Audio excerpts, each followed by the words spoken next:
Alaykum assalam. أعوذ بالله من الشيطان الرجيم بسم الله الرحمن الرحيم الحمد لله رب العالمين والصلاة والسلام على أشرف المرسلين سيدنا محمد وعلى آله وصحبه أجمعين وبعد فإن أصدق الحديث كتاب الله تبارك وتعالى وخير الهدي هدي محمد صلى الله عليه وسلم وشر الأمور محدثاتها وكل محدثة بدعة وكل بدعة ضلالة في النار. Brothers in Islam, Assalamu alaikum wa rahmatullahi wa barakatuh. I will not take your time. I know that you are eager to listen to our elder brother. I say to him, elder brother, though I may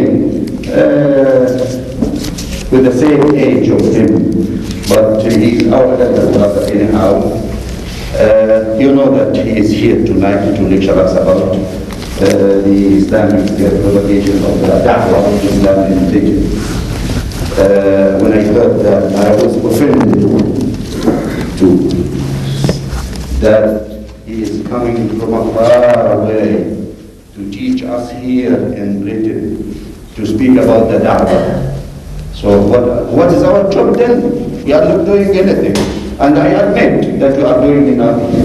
So anyhow, let me start with the citation of the Holy Quran. أعوذ بالله من الشيطان الرجيم بسم الله الرحمن الرحيم ومن أحسن قولا ممن دعا إلى الله وعمل صالحا وقال إنني من المسلمين ولا تستوي الحسنة ولا السيئة ادفع بالتي هي أحسن فإذا الذي بينك وبينه عداوة كأنه ولي حميم وما يلقاها إلا الذين صبروا وما يلقاها إلا ذو حظ عظيم. صدق الله العظيم. The procedure of tonight, I will hand you over to our brother Sheikh Ahmed to say about the format, the lecture, and to introduce our brother, though he doesn't need any introduction, but I will give him that responsibility. He is stronger than I. He knows all about it better than I. So please, brother Shahid.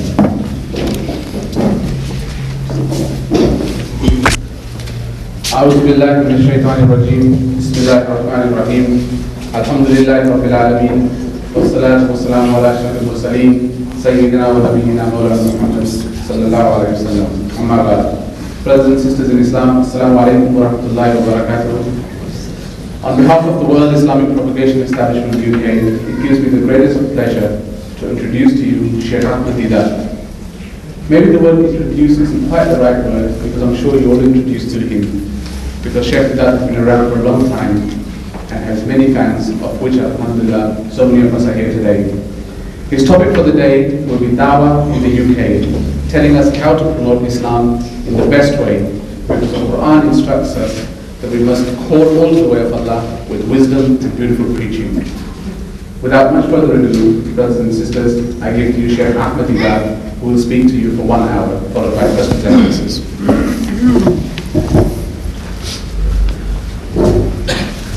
أعوذ بالله من الشيطان الرجيم بسم الله الرحمن الرحيم هو الذي أرسل رسوله بالهدى ودين الحق ليظهره على الدين كله وكفى بالله شهيدا صدق الله العظيم. My dear brothers and sisters, I read to you an ayah from the Holy Quran from Surah Fatah. Fatah means victory. The Holy Quran, an encyclopedia of this size, almost 2,000 pages. Where do you find Fatah? Out of 114 surahs, in 2,000 pages, where will you find Surah Fatah? Do you know the easy way to find it? Index, yes. See, this particular volume by Abdullah Yusuf Ali has a very comprehensive index at the back. Under F, like a dictionary, look for Fatha, F-A-T-H, Fatha. And it will tell you chapter 48. 48 is easy to find because every page is numbered. And then I tell you ayah number 28. Once you found Surah Fatha, chapter 48, verse 28 is also easy to find because every verse is numbered. Once you have found it, what I would like to do, I recommend to all my brethren at all meetings that when anybody gives you a reference from the Holy Quran, take the trouble of going and checking up at home. Not that you're doubting the speaker, that the speaker had any reason to bluff you, to deceive you. No. Just to verify, see it with your own eyes, read it with your own heart and mind, and then look at the commentary. Now it will confirm what you have heard, and that part of that knowledge will become your own property. In other words, you have a fuller grasp. You heard it, now you see it, you read it, you think about it, and now you want to share it with people. So it becomes your own property. So in time, you will see that Allah will fill you up with knowledge that you too will be able to keep on sharing, and one day inshallah you too will be able to stand up before people and deliver talks, inspire people, inshallah. So in this ayah, Allah Bari Ta'ala says, Huwa allazi arsala rasulahu bil huda. He it is, Allah Bari Ta'ala, who has sent his messenger with guidance, bil huda, wa dinil haq, and the religion of truth.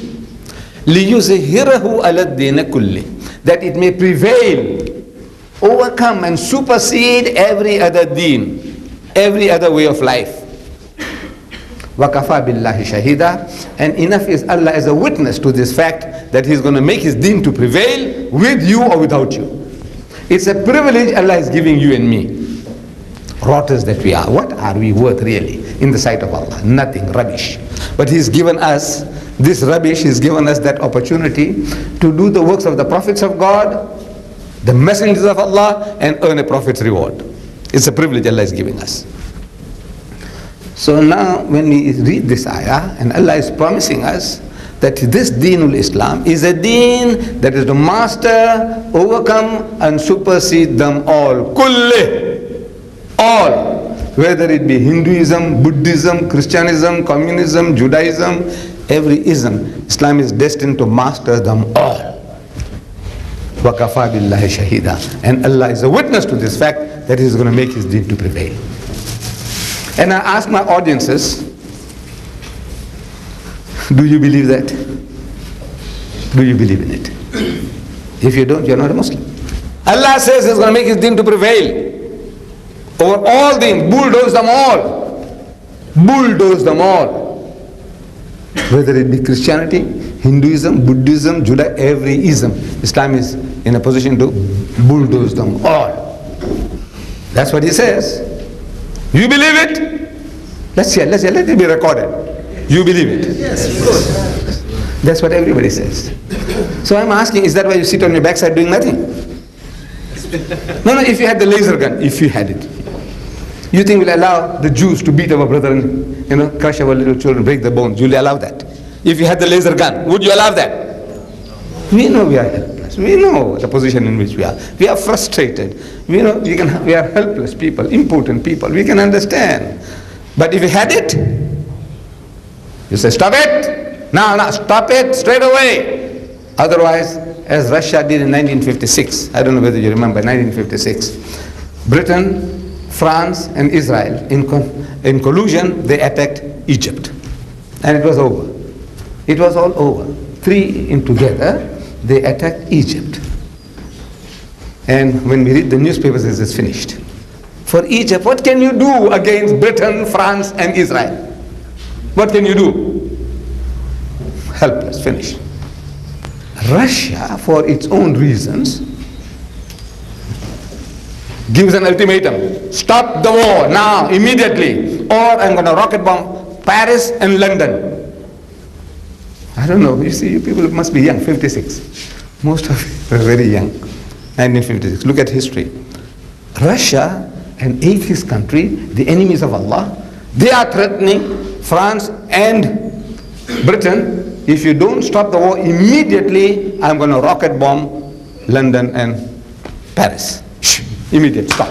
America said, look, we don't want to get into this trouble. Please, stop it. So they stopped it. Because the guys knew that when Russia says, I'm going to rocket bomb, they can rocket bomb.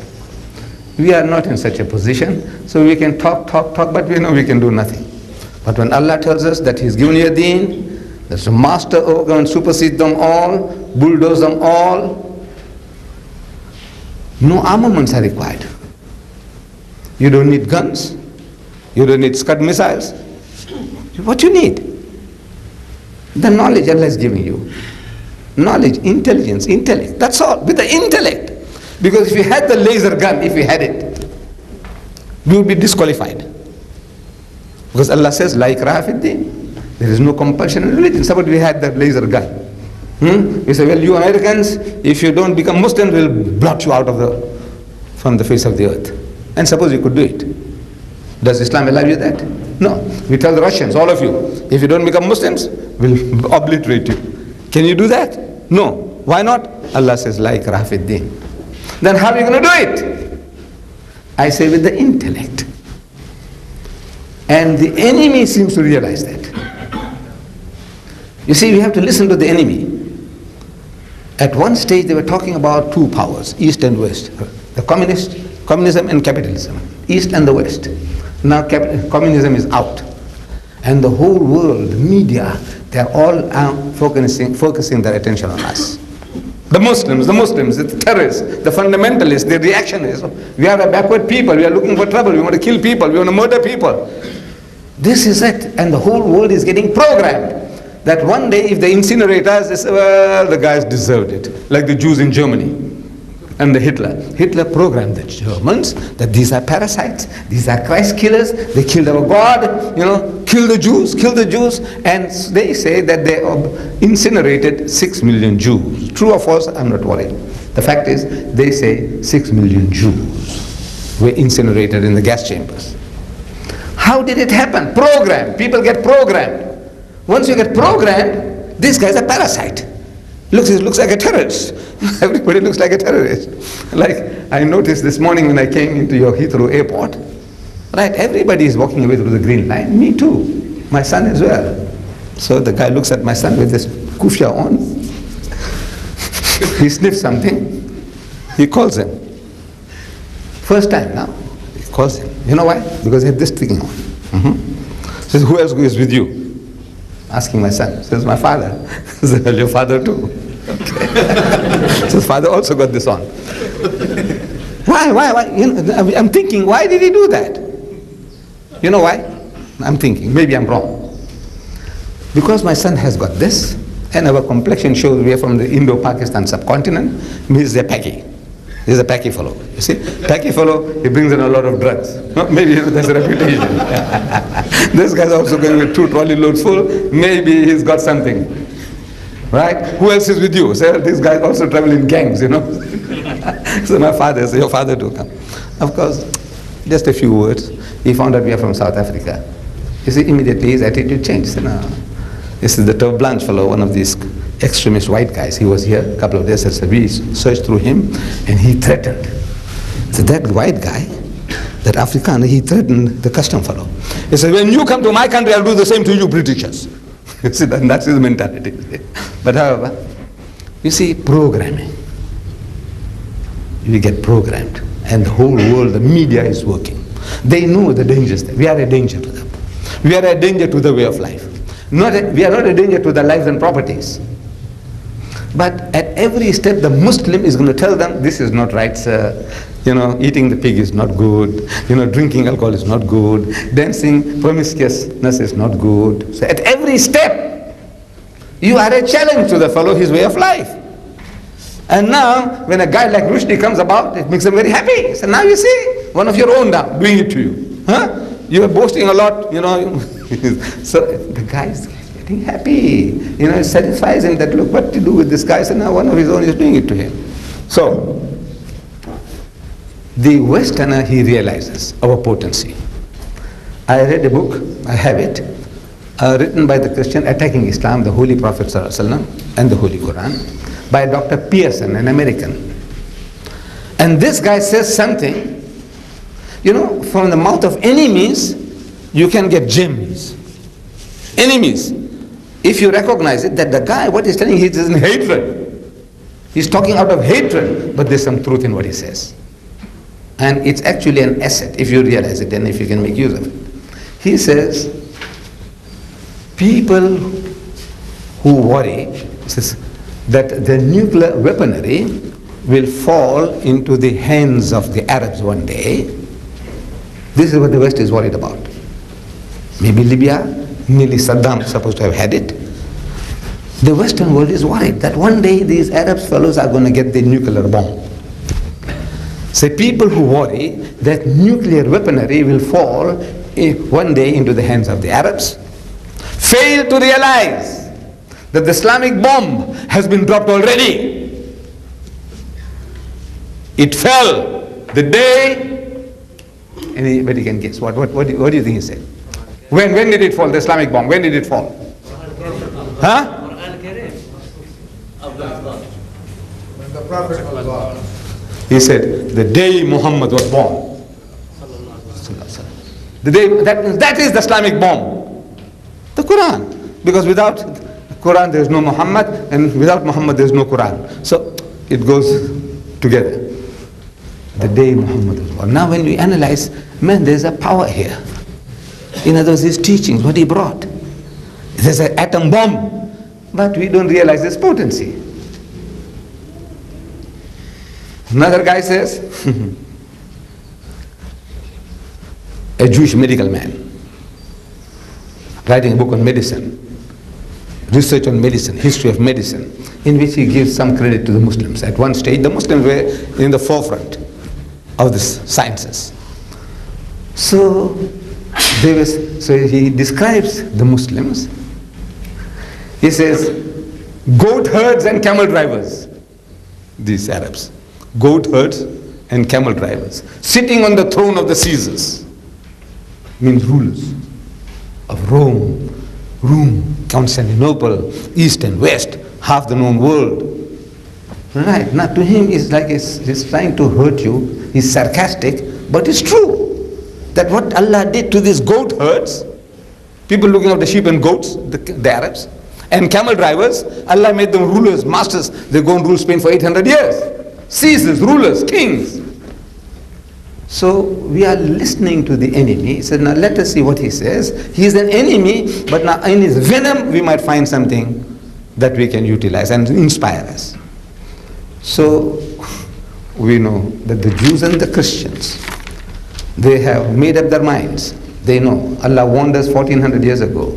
He says, وَلَن تَرْضَى أَنْكَ الْيَهُودُ وَلَن نَصَارَى حَتَّى تَتَّبِعَ مِلَّتَهُمْ. That the Jews and the Christians will never be satisfied with your Muslims unless you follow their brand of religion.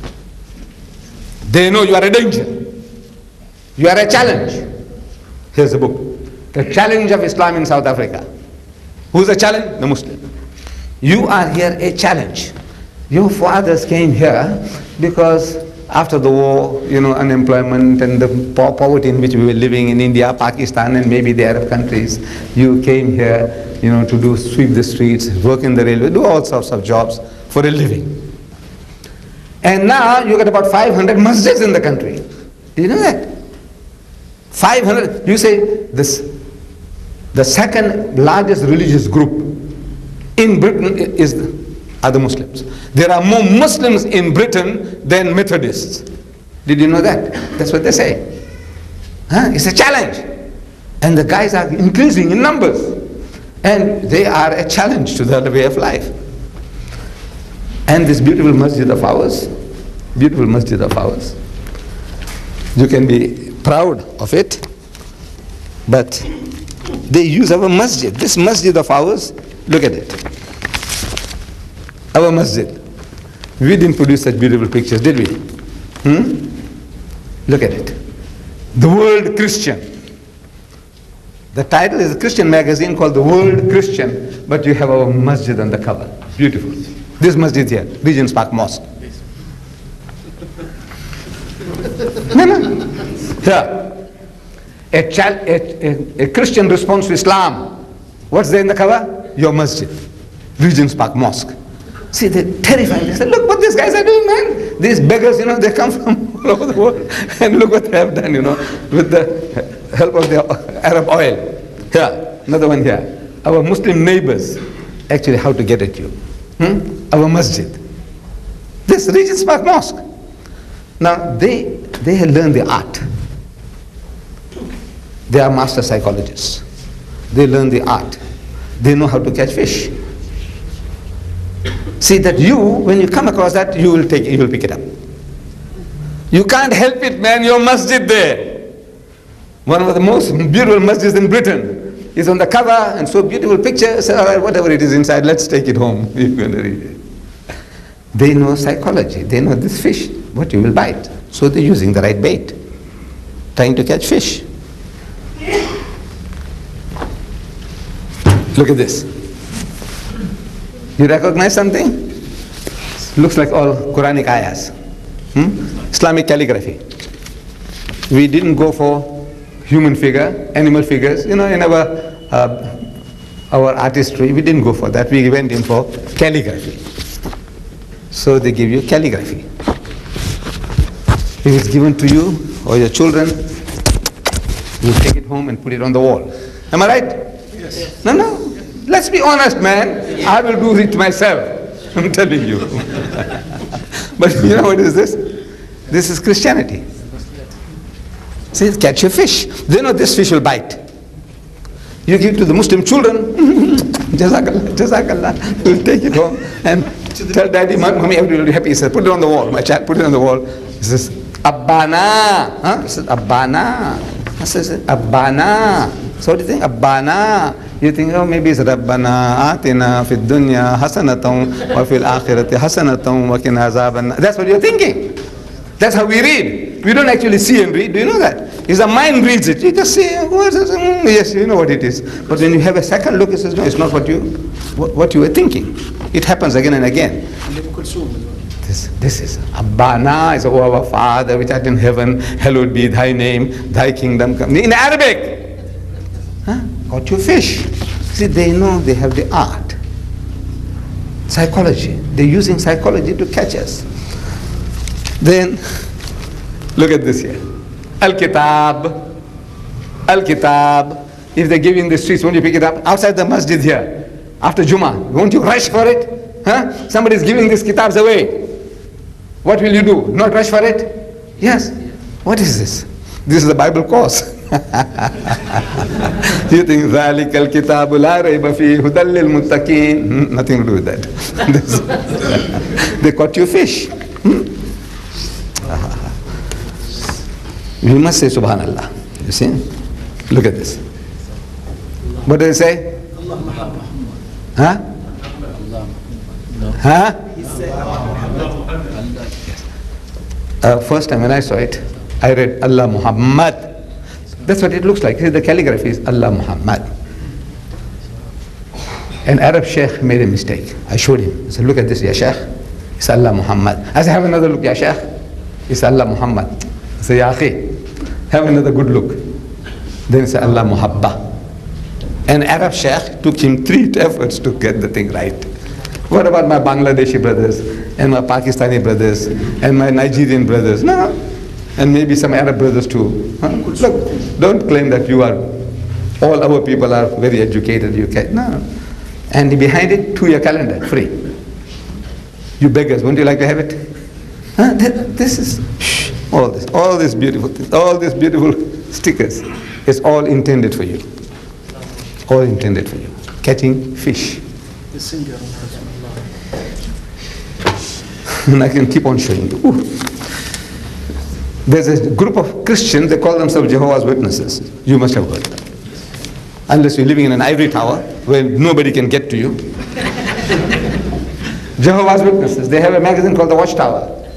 You see here it says 13 million a month. You're hearing all right? I said 13 million copies, not of the sheet, of the magazine. 13 million a month. They publish this. Another magazine called Awake, same people. 10 million and so many thousand a month. Magazines, not papers like this. That little group of people, they published 84 million copies of this one book in 95 languages, including Arabic and our Urdu and in Zulu.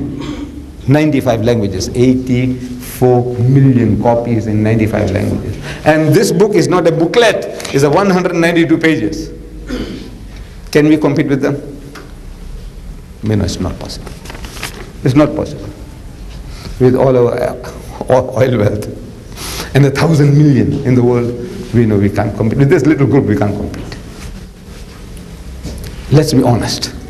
No use blaming. Say, well, this guy should do that, and that guy should do that, and that fellow should. We are always looking for the scapegoat. Maybe genuine, maybe to get rid of our frustrations, we have to pass the buck on to somebody. Because of that guy, we are in this position. Because of that fellow, we are in this position. But the fact is, no man who is in power, we are 1,000 million. They are boasting. I'm going to Nigeria tomorrow, by the way. I wrote this book a few years ago, 1976, in the Watchtower magazine. They're telling us here that the biggest number of Jehovah's Witnesses outside the United States, it started in America, this movement, about 100 years ago. Now they start all over the world. They're working, they did one book in 95 different languages. Now, they are boasting that the largest number of Jehovah's Witnesses outside the United States is the Muslim country of Nigeria. Why should they lie? They say we have 112, at 1976, 112,000 active workers in Nigeria. The whole Muslim world put together, I don't know, I don't think if you can get 1,000, 2,000 da'is, propagators. I don't think so. These are the da'is, active workers. 112,000 active workers in Nigeria alone. Can we compete with them? Not likely. See, you feel now, now let's find a scapegoat. Who's responsible for all this?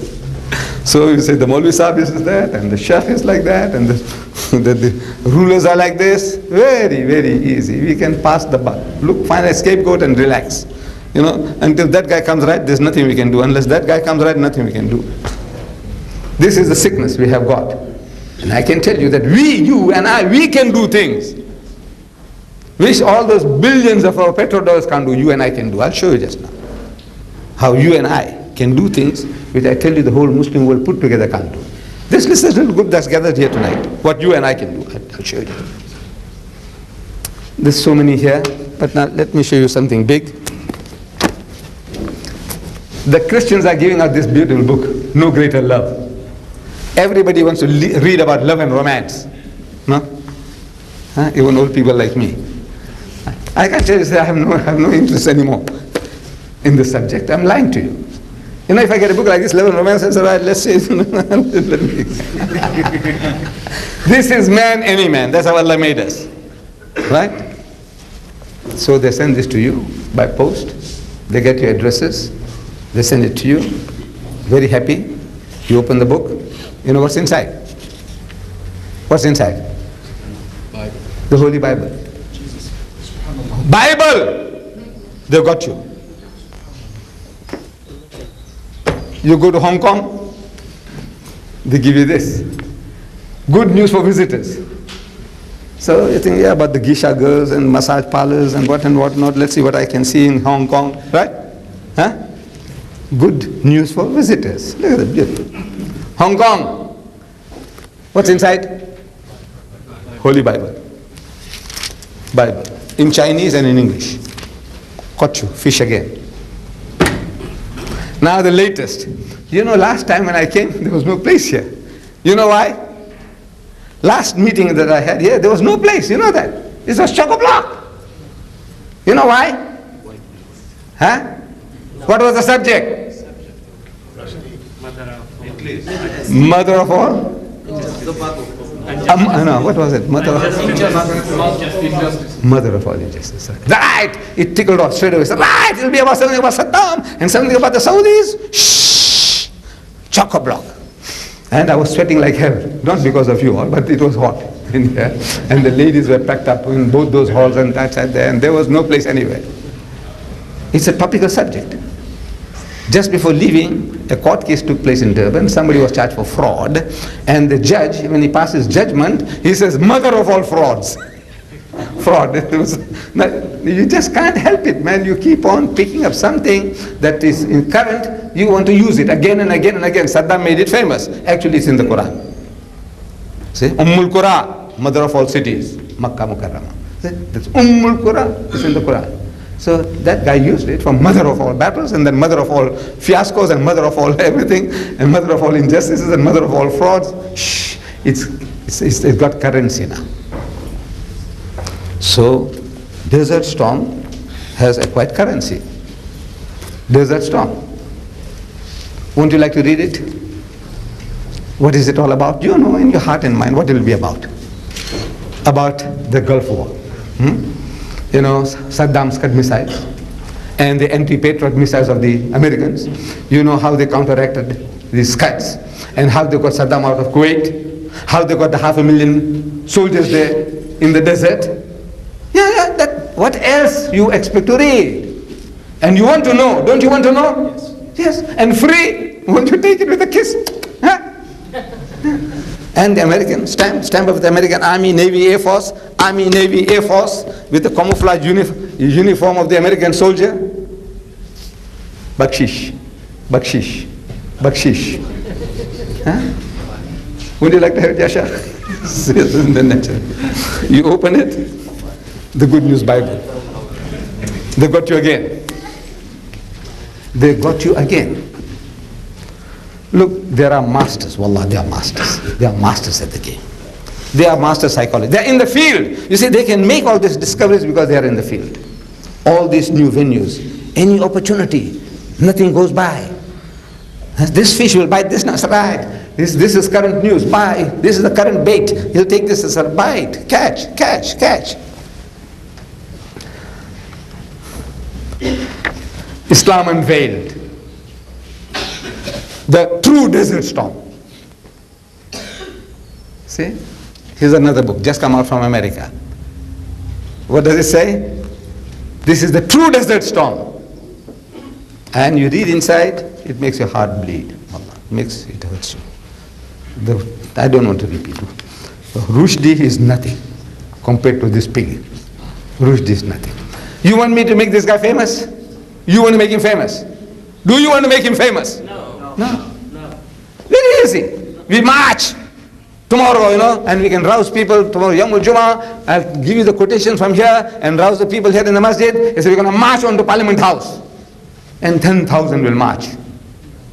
Yes, because if I read to you what the guys, the khabis, the swine, what he says about our Nabi Karim Sallallahu Alaihi Wasallam, I don't repeat those words.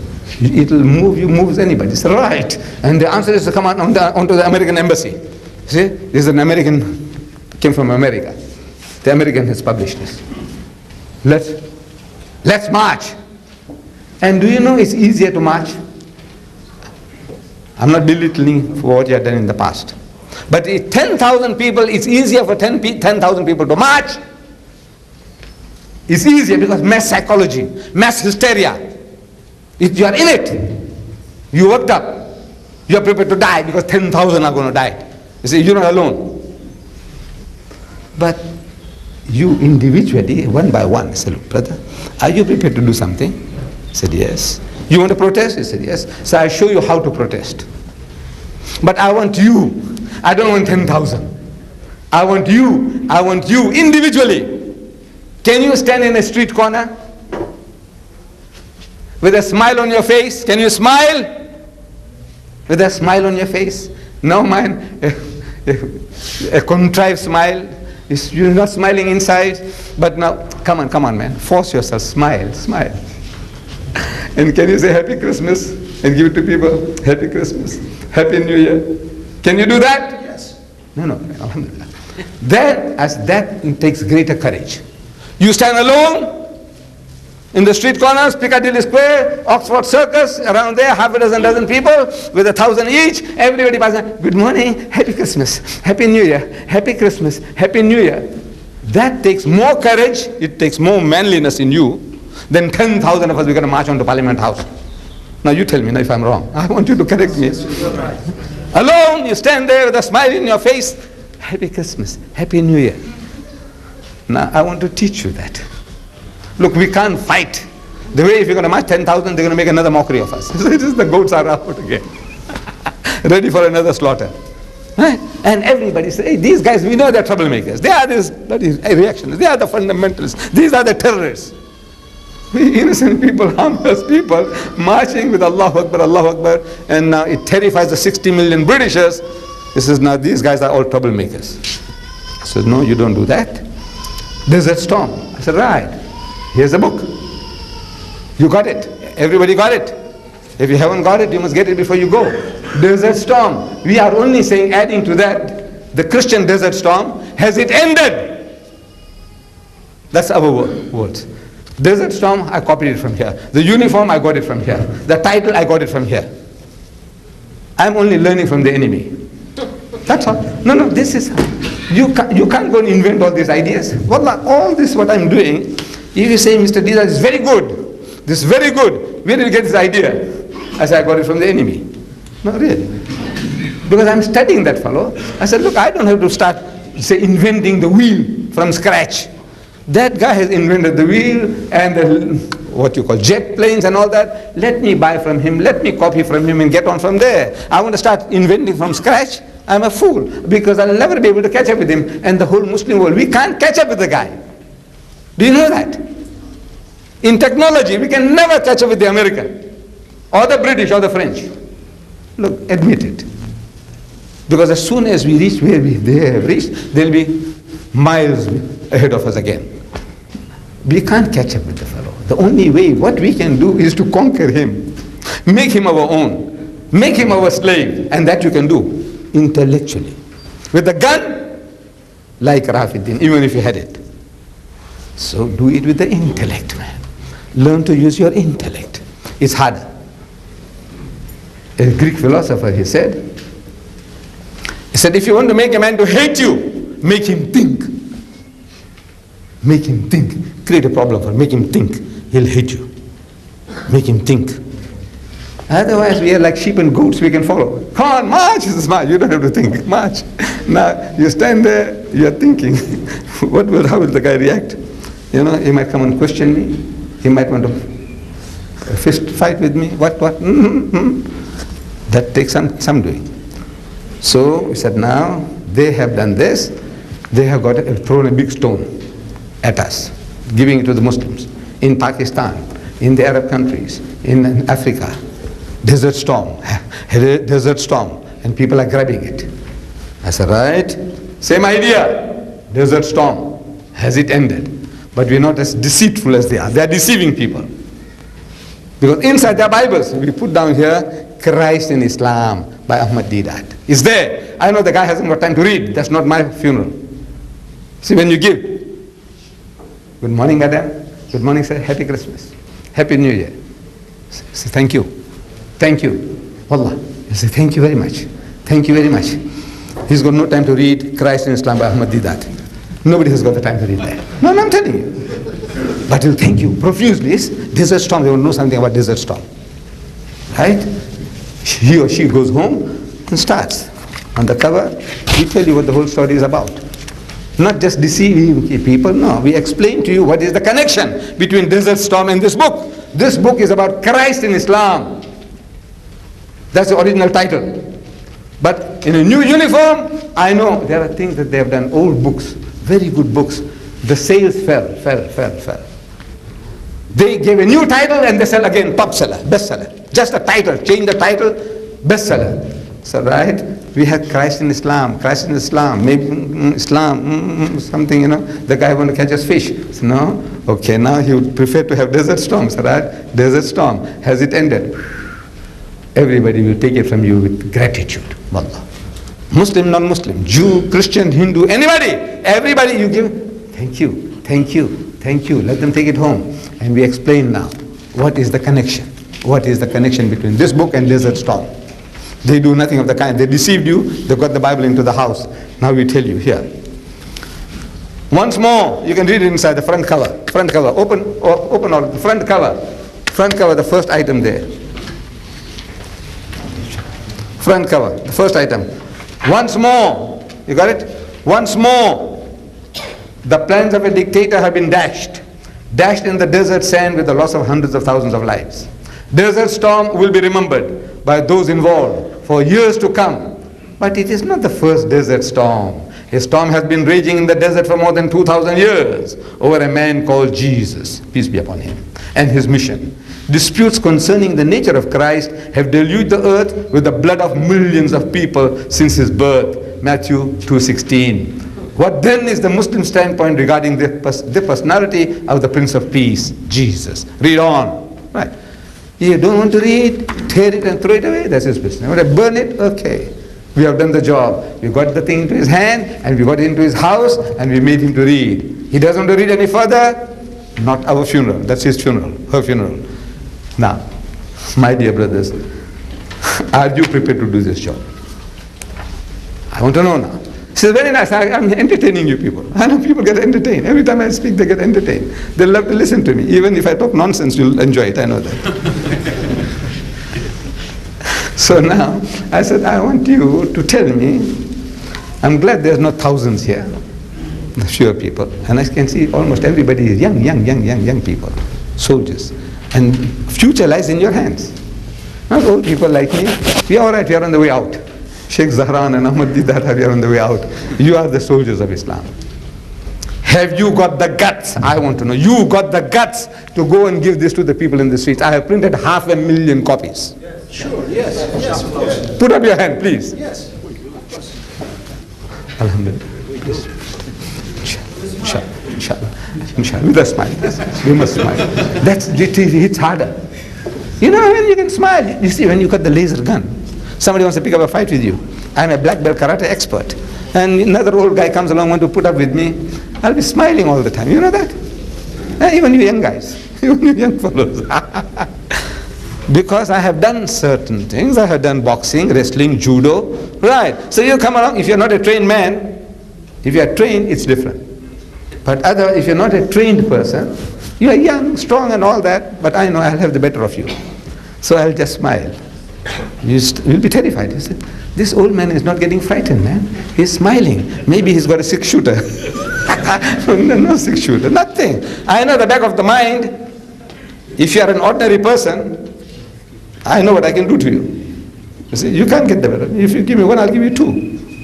So I know, so I'll smile at you. Yes, my son. Yeah. You say, what's wrong with this old man? Is he mad? No, he's not mad. He knows.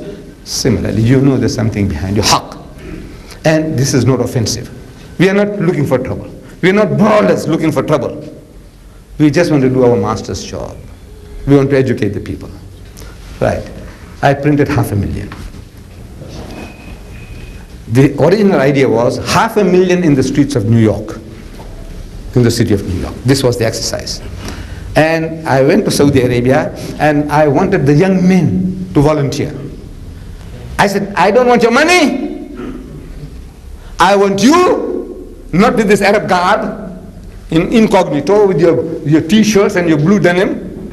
Come to New York at your own expense and put up in a hotel at your own expense. I will tell you when to come, and for every one Saudi, I'll give you 4 Afro-American brothers. Go on, start in the street corners, and Happy Christmas, Happy New Year. Can you do it? Yes. No, they said yes. That's right. That I'll take them to America. But no sense in bringing them here. I've got so many of my soldiers here. I want to organize this. Yes. Inshallah, I want to organize this through WIPE. I want to come myself. When we do that, the books are already here. These are the samples. If you want to change your mind, read it at home and you think, no, this is too dangerous. Okay, you can back out. But inshallah, you'll enjoy it. So look, man, let's deliver the message. What is Jesus Christ in the house of Islam? He is not God. And it answers so many of your problems. At question time, if something comes along, I'll show you how this book answers it. So, this was the main mission, that we want to give this out. Then I say, I want 5 million books of this. In every city in Britain. Then we get volunteers. In Bradford, say, can you give 500,000 men? Or 100,000? 100,000 in Birmingham? Come on, man. Another million here in London, a city of 10 million people. Can't we give out 1 million copies? Blitzkrieg. You know what Hitler did? Blitzkrieg. So invasion. Mass attack. This is like the little pebble that Hazrat Dawud al-Islam picked up. That guy is throwing a big stone. It's costly businesses. This is also costly, but it costs us a fraction of that. Right? It costs us a fraction of that. And these are the little pebbles which can crack the skull of the Jalut, the Goliath. Jalut with the Goliath. You see, we can't fight him. We know we haven't got the laser gun. We haven't got the Scud missiles. Let's not, wish for that. We got this little pebble. What Dawud alayhi salam had, what did he have? Do you know the story? وَقَتَلَ دَاوُدُ جَالُوتَ وَآتَاهُ اللَّهُ الْمُلْكَ وَالْحِكْمَةَ وَعَلَّمَهُ مِمَّا يَشَاءُ. There was a conflict between the Palestinians and the Jews going on for 3,000 years. At one stage in that conflict, the Palestinians had Goliath, Jalut, an 8-foot giant in their midst. And when you have an 8-foot giant, like Primo Canera or somebody, you feel proud, you're okay now, man. Anybody comes along, this big brother will do the job. See? So the Palestinians are on one hill and the Jews on the opposite hill. And this Jalut is shouting, say, hey, you Jews! Is there anybody there who will take me on? I'll chew you alive. And while he's shouting, he's tottering. He's abnormal. 8-foot giant is not normal. On rough ground, and you're swaying, it says, hey, you Jews, I'll kill you, I'll do this. Generally, we're doing like that all the time. So, this Jalut is doing that. And the Jews were shivering in their pants. I don't know whether they used to wear pants those days, but metaphorically, they were shivering in their pants. Nobody prepared to take them on. And they know, if this guy gets them, he can crush them, just like that. And there is little Dawud alayhi salam. He was no prophet then. He was a shepherd boy. He's looking after his father's sheep. And he sees this giant tottering. You Jews! And he says, man, that guy is a clumsy fellow. Clumsy, slovenly. He is a sitting target, sitting duck. You can shoot him if you're a 6-year-old. Easy to get him, man. So he comes to Talut, Saul, the commander, the Jewish commander, and says, look, sir, I will take that guy on. So what? You? Go and look after your father's sheep. Go and look after your father's sheep. We veterans of so many wars, we can't take him on. We are terrified of him. And you want to fight him? He says, sir, you don't understand. Please, man, give me a break. I tell you what I can do to that fellow. His enthusiasm is so overpowering that Talut says, okay, you want to commit suicide? Here's my sword and my shield. So little Dawud says, sir, I don't know how to use this. I never used it in my life. And maybe it's too heavy for him, the sword. He's still a shepherd boy. I'm going to fight him with my sling. Sling. They didn't have the rubber those days. So the sling was a small pouch with 2 strings. You see some pictures about our Palestinian children, using that type of thing, with a pouch and 2 strings. You put a stone in the pouch and you swing, gaining momentum, and at the right moment you let one side go, and the missile, the stone, flies. He has been used to killing rabbits with that, killing birds with that. He's a marksman, good marksman with that. So he said, I will fight him with my sling. Big joke. With a toy? You want to kill a giant with a toy? He said, sir, please, you don't understand. You know what I can do with this? All right, he says, man, you want to commit suicide? Go. Maro, get a maro. Die. So he walks down the hill, and the others are watching. That little fellow coming down the hill now.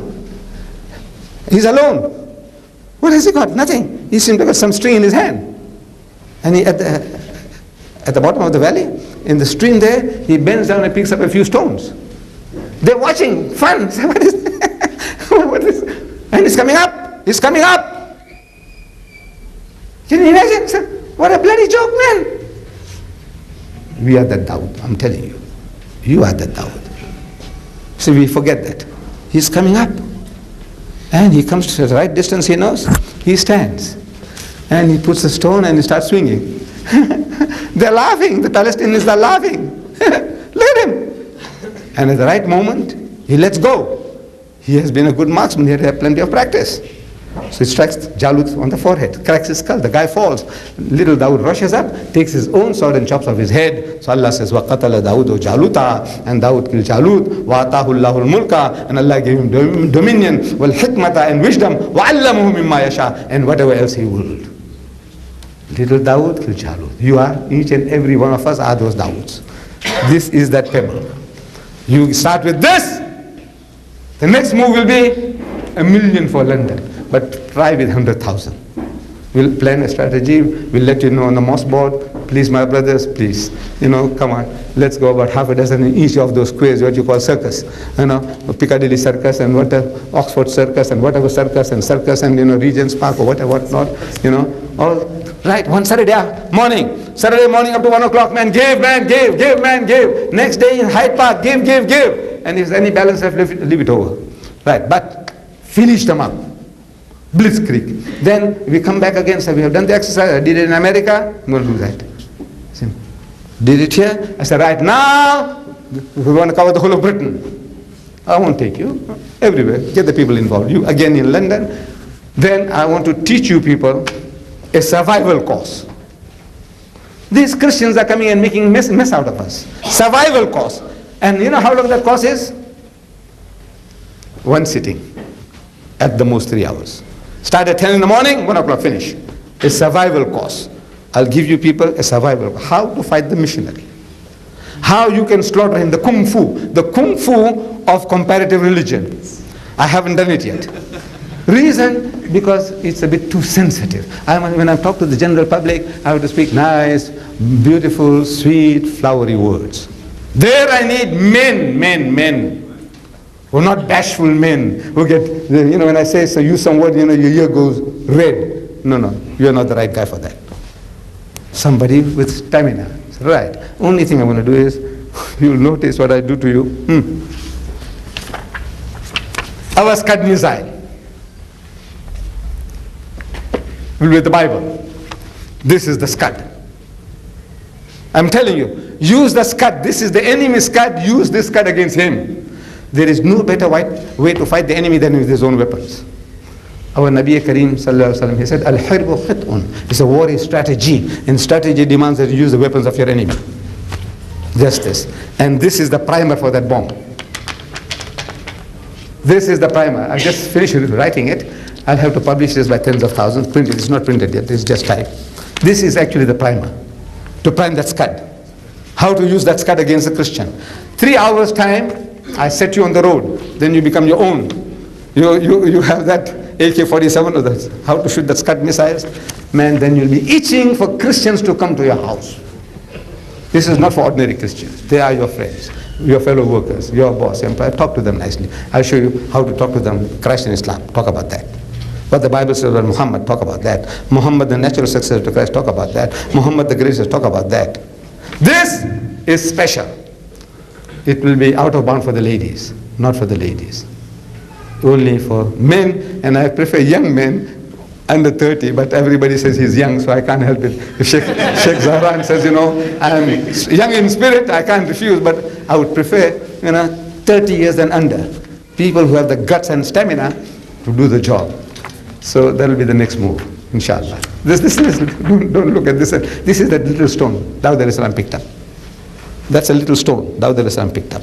Go and crack the skull of the Jalut, and pleasantly, man. Nobody will hurt you. Wallah, nobody will hurt you. Nobody will touch you. Nobody will punch you. With that, nobody will. There's a smile on your face. Good morning, madam. Good afternoon, sir. Good morning, sir. Happy Christmas. Happy New Year. Wa akhiru da'wana alhamdulillahi rabbil alamin.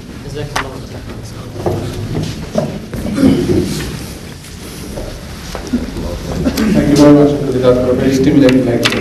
And I'm sure it's woken up all of us Muslims to know that we have a big responsibility on our shoulders to Sheikh Deedat is enlightened for us. Now is a chance for you to put questions to Sheikh Deedat. Please make a queue at this microphone here, and there's a few brief rules that we will follow. Questions will only relate to the topic, please. As you can see, Sheikh Deedat is quite old now, although he says he's very fit, but I know he's been traveling, he's tired. So please limit your questions to the title of the topic only. Ask one question at a time. If you have more than one question, ask your first question and go back to the end of the queue. please. Can we have the first question? If the ladies have any questions, they're welcome to write them down and pass them through. Can we have the gents form the queue before we start the questions, please?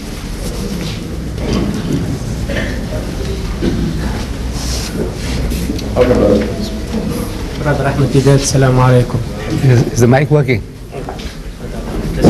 Yes. Right. Assalamu alaikum.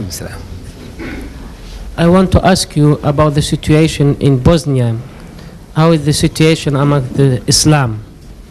This is my question. Brother, I must confess, I'm also wanting somebody to explain to me the Serbians, the Bosnians, and the Yugoslavians, what is involved there.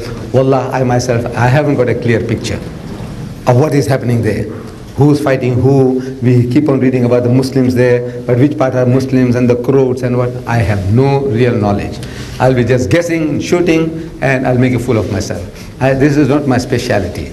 We all should know, but I have got no knowledge on the problem that you have asked. I would like to tell you that there are many Christians who know about Islam. They know that the Quran is the last revelation. They know that Muhammad sallallahu alaihi wasallam is the last prophet. They know that Islam is the truth. Yet, they don't want to admit it. They don't want to believe it.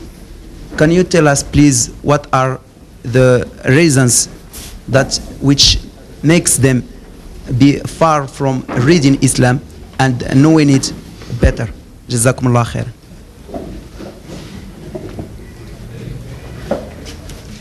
The brother wants to know, you see, there are people, they say that Islam is a good religion. The Prophet ﷺ was a good man, sincere man. The Quran is a fantastic book. Islam's teachings are very good, very helpful. And yet they will not accept Islam. What could be the reason? You see, it's a matter of programming, brainwashing. The Christian and the Jew, they are both programmed. They are programmed to think that they're going to go to heaven. The Jews, God chose them. They are a chosen people, and as such, they are the children of God. All these others are like God's stepchildren. So now my son is a rotter. My son is a rotter. You are a saint. But who will get my inheritance? My son, not you. I like you. Very good boy. Pray 5 times a day. Tahajjud guzar. He's a perfect Muslim. But who will get my inheritance? The rotter son of mine. Am I right? He's my son, my flesh and blood. He's going to get my inheritance. So similarly, the Jews are thinking they are the children of God. And as such, now mind what rotters they are. But they will go to heaven. The Christian, also the same. They are programmed that now mind how beastly they are. They're going to go to heaven. And Allah tells us that in the Holy Quran. So وَقَالُوا, and they say, لَنْ يَدْخُلَ الْجَنَّةَ إِلَّا مَنْ كَانَ هُودًا أَوْ نَصَارَى. That you Muslims will never enter Jannah. There's no heaven for you unless you become a Jew or unless you become a Christian. That's programming. Once you are programmed, the guy admits you are a good person, your way of life is good, everything, but you haven't got salvation. There's no heaven for you. So this is the problem. Now you have to find out, you have to deal with that sickness, which we are not dealing. So on the face of it, I'm telling you, man, we say don't touch alcohol. Look at your father is a drunkard, your brother-in-law is a drunkard, and your son-in-law is a drunkard. Look at the misery all around. Say, yeah, it's true. But you got no salvation. There's no heaven for you. Right? So that gives him satisfaction.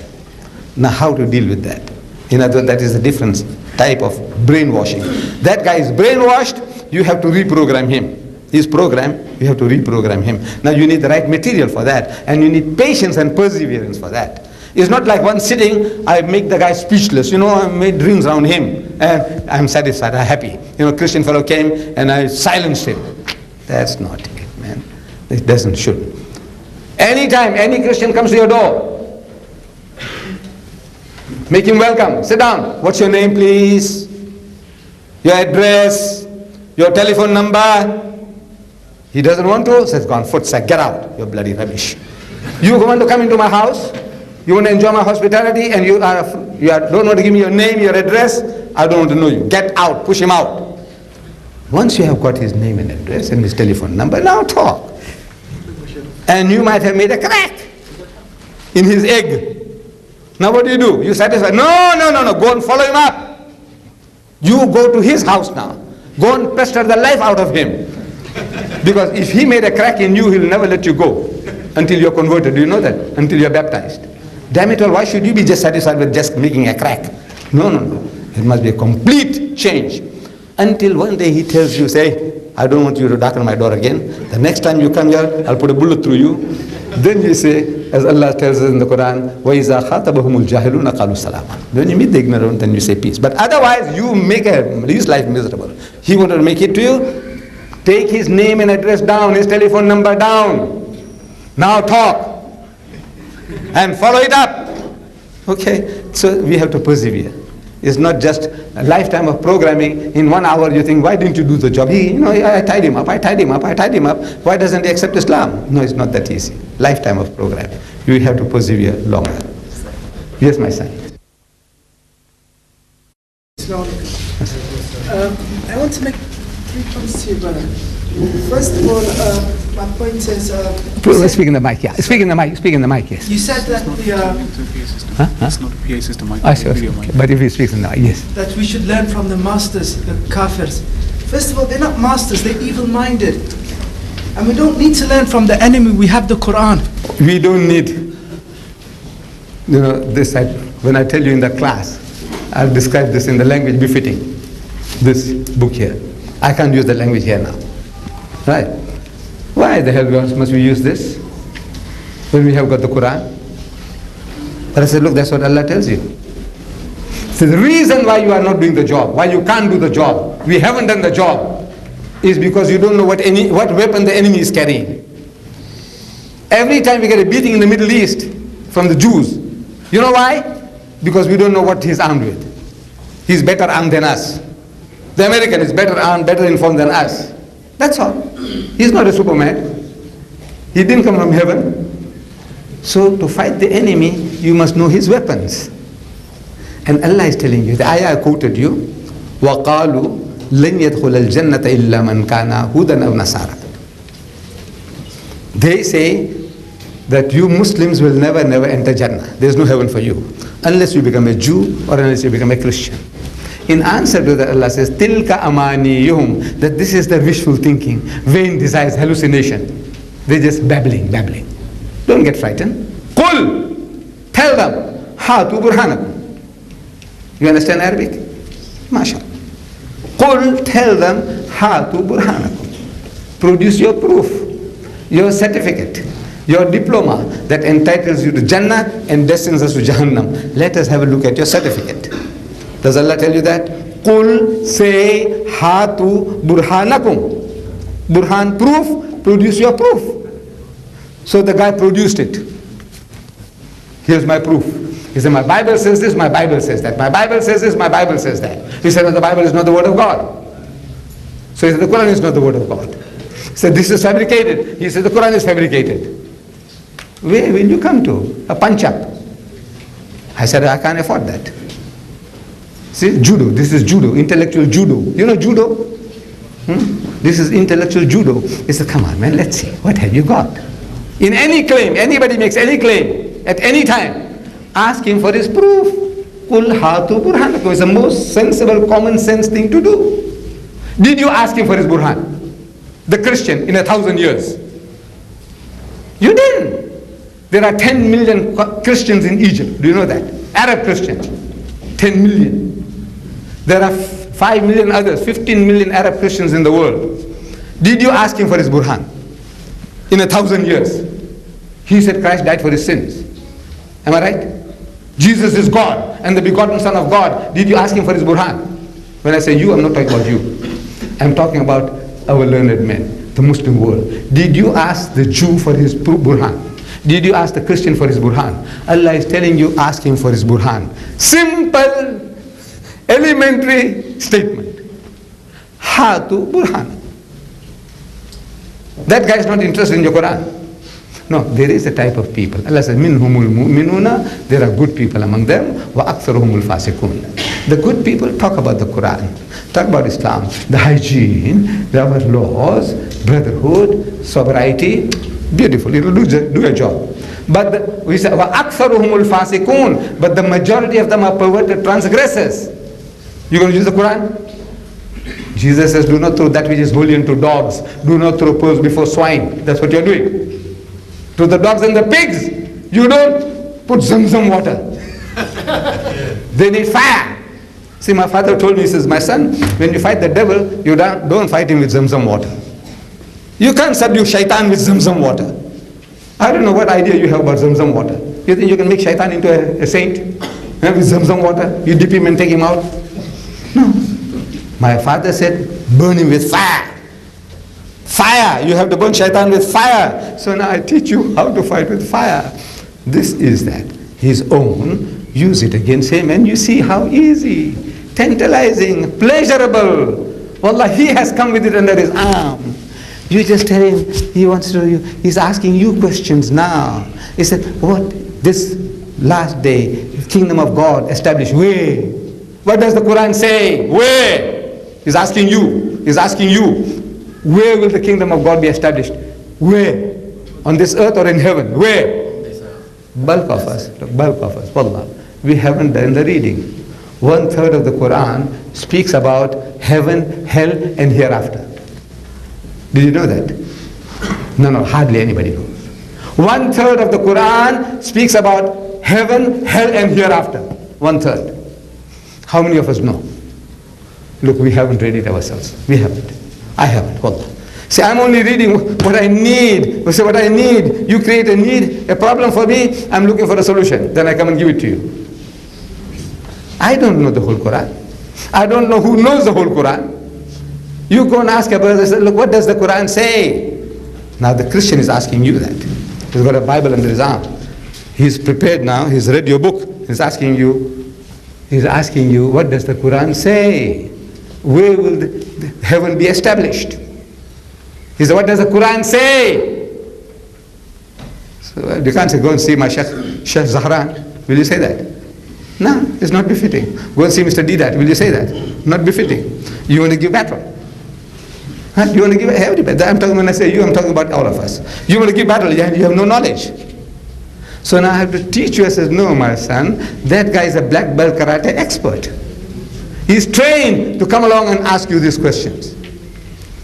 Now, if you play the game according to his rules, you'll come out second best. Now, what you have to do, you have to turn the tables. So I tell you, I says, my son, you see what you do? Tell him, confess, man, confess. Then look, my brother, friend, I know very little about the Quran. I'm ashamed of myself. I'm a Muslim, born Muslim. But there's hardly anything I know about the Quran. Admit it, all of us. But you know your Bible. Say yes. You know your Bible. Say yes. If he says no, then it's a foot sack. Get away, man, you bloody rubbish. You don't know your own Bible and you talk about my Quran. Get away. He's got to say yes because he's got Bible under his arm. He's come along to push it down your throat. He says, you know something about your Bible? Say yes. He says, can I have a look at it? Is that a Bible? He said yes. He gives it to you. And I show you the primer, how to prime this.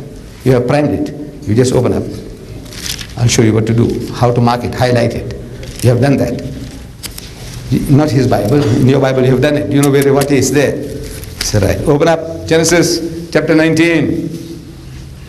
Open Genesis chapter 19, verse 30. Read. That's how you do the job. Open Genesis chapter 35, verse 22. Read. Your book. You explain to me.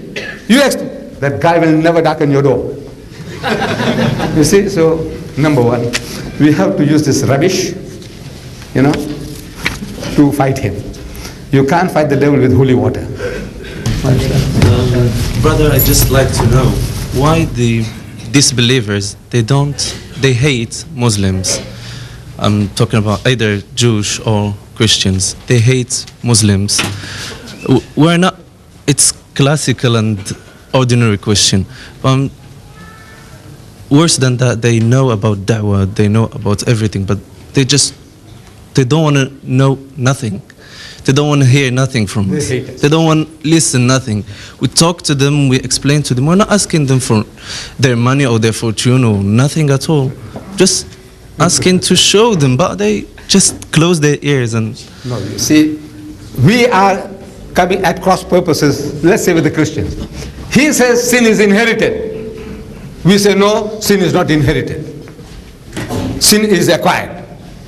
From the word go, we are now a tug of war. He says sin is inherited. Everybody is a sinner. Everybody goes to hell unless you believe that Christ died for your sins. So number one, we say no, sin is not inherited. Right? Number two, he says Jesus is God. We say no, he is not God. He said Christ was crucified. He says no, wama kataluhu wama salabuhu. He's going to like you. He says God is the Trinity, Father, Son, and Holy Ghost. You say wala takulu thalasa. Don't say Trinity. Intahu khairul lakum. This is, stop it, it'll be better. You think anybody likes that? Anybody likes that? No. So you have to learn. Look, that is the fact. Whatever he's telling is wrong, wrong, wrong. But now we have to find ways and means of getting at that fellow. And the best way is ask him, where did you get this? He says, it's in my book. So let's have a look. What does it say? If you can humble yourself, let us see. Come on, let's have a look, man. Jesus is God? He said, yes. Did he say he's God? He said, yes. So where? Show me. In my lectures, in my debates, I'm telling the Christian, you show me anywhere in your Bible, anywhere, in any version of the Bible where Jesus says, I'm God, I said, I'm prepared to accept him as God. If where Jesus says, worship me, I'm prepared to worship him. I said, I don't speak for these people. For you, I can't speak for you. I speak for myself. Show me. Finish. The guy is stunned. No argument. I said, you show me and I'll accept.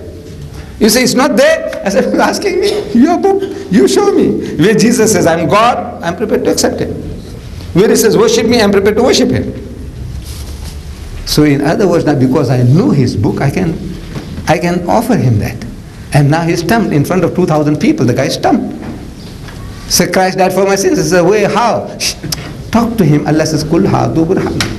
Ask him for his burhan. Once Allah is telling you that he hasn't got a leg to stand upon. That's as if the judge is telling you, go to town with the fellow man, smash him up, man. I know he's a liar, he's a liar, he's a liar. Go and make a mess of him. The judge is telling you. And you're not doing it. The judge is telling you, this guy is a liar, he's a fake, and you're doing nothing. You must go to town. Come man, let us talk, let us reason together. That is the strength. See, you're speaking from strength. Now come. I'm prepared to listen to you. What have you got? So that's what I'm showing you. Use his book. Allah says, Qul hatu burhanakum. Ask him for his burhan. He produced it, 11 different Arabic dialects. For you Arabs, 11 different Arabic dialects. What excuse you got now? Huh? In 2,000 different languages. I just come from Sudan. I went to the Sudan. They have done 40 different Southern Sudanese language, Bible. They are at war with the Dinkas in the south. The Dinka, they got 4 different Dinka dialects, Bible in 4 different Dinka dialects. But now you haven't learned the art. That guy comes from 10,000 miles, he learns the language of the native and converts him and strengthens him, uses the Bible as a textbook for teaching him literature. He's doing the job, brainwashing the guy. And you're going to tell him, no, this is no good, it doesn't work. He's given it to you in your language.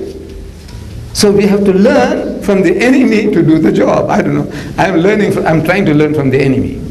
Myself to invent the wheel is not for me. I haven't got that energy or the time to invent the wheel, a new wheel. You know wheel? It's invented, man. Right? Whoever has take it and improve on that wheel. Don't start wanting to say, no, I'm going to make my own wheel. So I'm learning from the enemy. This is what he is doing. I said, right, if I do the same thing with my book, the Quran is there. There is a type of man, you talk about the Quran. There's a type of man, perverted transgressor. As soon as you open your mouth about the Quran, say, where did it come from? I said, no, it was revealed to the Holy Prophet Muhammad. Muhammad? How many wives did he have? He's making a mockery. Right? He spread his religion at the point of the sword. He forced people, Islam down people's throat. Fight. No, don't do that. I said, learn this judo. Use the force of your enemy and you see, you go far better, longer, with less strength. You don't need that amount of strength if you use the strength of your enemy. This is, inshallah. Next one, myself. You said this book stand in the corner and smile would solve a lot of problems. Do you think Muslims who are being persecuted and executed in Algeria, Muslims in Burma, Muslims in Kashmir, in Palestine, need this book for the solution? Do you think that is the true solution? And also with that, to extend from that question, brother, inshallah. I had all your problems. Algeria, you have a problem. Kashmir, you have a problem. In India, we have a problem. In Palestine, we have a problem. Now, with this one pellet, with this little pebble, you want to solve all the problems? No, I never claimed it. I said, this Jalut who's knocking at your door, this is how you can shut him up. This is how you can educate him. Because that guy is not going to wait till you solve all your problems. He's stealing your children in the meantime. In Algeria, he's stealing your children.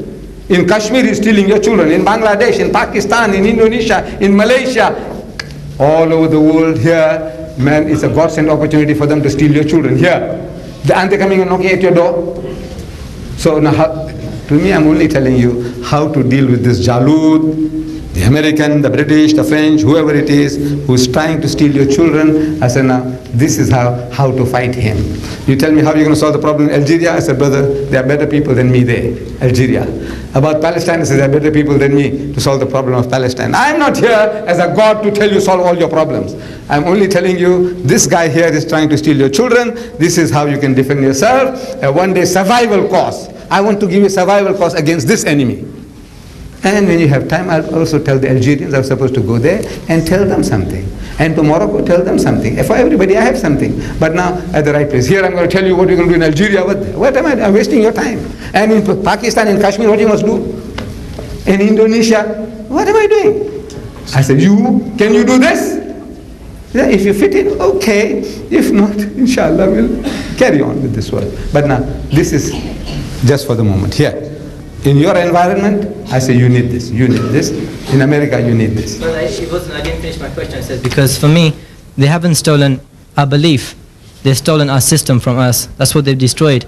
But to take the question further, this book, saying it's different for Indonesia and all those countries, but what about this book for our corrupt rulers who claim to be Muslims, like Fahd, Sabah, Hosni Mubarak, Assad, because they are the biggest oppressors of Muslims and implementing the deen. Is this a solution? Or is the Quran the solution? And fi sabilillah. That was my question, really. So you see, my brother, to me, I feel you are a better man to change Fahad than me. You are a better man to change Mubarak than me. I take it that you speak Arabic. No, well, learn Arabic. You see, learn Arabic, and I think you'll do a better job. You see, this is a world of specialization. You're specializing in something, aren't you? At school. What are you doing at present? I'm doing Arabic and politics. I'm learning Arabic. Right, there you are, in politics. You see, he's going into politics. That means you are equipping yourself, mashallah, for that field. I am not equipped. I was forced into this area, and in this area I have become an expert, so my expertise I'm now sharing with you, that's all, in this field. You tell me to solve all the problems of the world, I said, no, I don't know, brother, I can't. No, I'm not asking you to, So I said, now, you say, this or that, I said, no. You be an expert in politics, you do that field. Somebody want to become a Sufi, want to fly in the air, okay. No, I'm serious. Look, no. If you can make people, right, you read people's minds, okay, you teach that science. I don't know. You say, look, first we must, I said, look, please leave me alone. This is all that I know. I'm showing you my weakness. In specialization, that's your weakness. If you're a specialist, you are right on top there, but in something else you know nothing about. You're a doctor, medical doctor. You can't change a fuse, man. Fuse. Your wife's fuse goes off, damn it all, you can't change the fuse. But now look at that, he didn't learn about changing fuse. That carburetor in the motor car, he can't adjust that. And you are a doctor, B-A-L-L-B. What kind of a donkey is this? I said, no, look, that's a different field. You are a doctor. I am a doctor in this field. If I can be of help to you in this field, at the moment, this is all that I can do. I am not going to take on the world because I know I'm committing suicide. I just want my soldiers. You are my soldiers. My soldiers, can my soldiers do this? That's all I'm going to give you. I won't tell you, pray 5 times a day. Then somebody else must tell you that. You know, make tahajjud and make ishraq and read subhanallah so many times. That's not my job. Me, I said, can you do this? So that you are my soldier to do this job. That's all. The rest of it, there's somebody else telling you your beard must be standard size, This Nasara clothes you are wearing, me too. He said, look, you must make Islamic clothes. That's not my line. I said, let the other guy do that. I'm not coming in his way. I won't come in your way. You know, when you talk politics, political science, what you know and what you understand and how to do things, I will follow you. I will follow you. See, when you give the lead. But for the time being, this is all that I can do to help people. Next one, brother. Next one. Assalamu alaikum wa rahmatullahi wa barakatuh. Today there is a new Holy Trinity. Isn't the Father, the Son, the Holy Spirit? Yes. It's capitalism, democracy and freedom. This is the new Holy Trinity that we see in the world.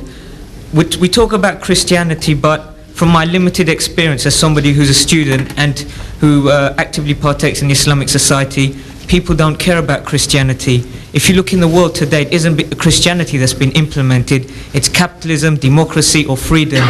So I think the real problem that should be addressed are these problems, because as Muslims we have a stigma. We get upset when we hear a Muslim has become Christian, but there are many millions of Muslims who become Democrats, who become secularists. We don't make a big deal about this. So I feel our energies will be better put to use if we tackle these problems.